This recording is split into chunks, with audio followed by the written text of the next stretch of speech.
बिस्मिल्लाहिर्रहमानिर्रहीम अल्हम्दुलिल्लाहि रब्बिल आलमीन वस्सलातु वस्सलामु अला सय्यिदिल अंबिया व खातिमिन नबिय्यीन।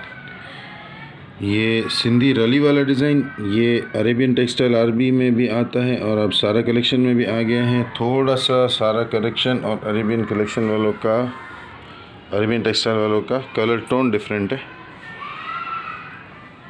इसका जो रेड है वो ऑरेंज की तरफ ज़्यादा है,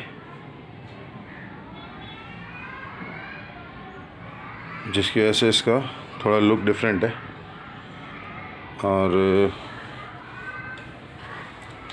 बाकी तो सब कुछ टेक्सचर, डिज़ाइन, फार्मूला सब सेम है, सिर्फ कलर टोन थोड़ा सा डिफरेंट है।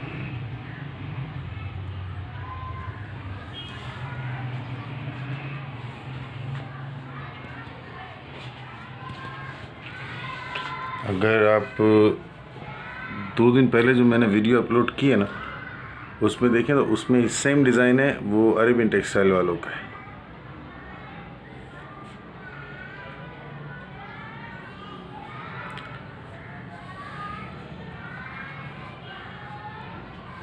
और ये रूटीन डिज़ाइन है, ये रेगुलर बेसिस पर बन रहा होता है। सिंधी कल्चरल बहुत फेमस है ये, और ये भी वो डिज़ाइन है जो हर घर में होता है, और जहाँ नहीं होता वहाँ भी जब नज़र आता है तो आ जाता है।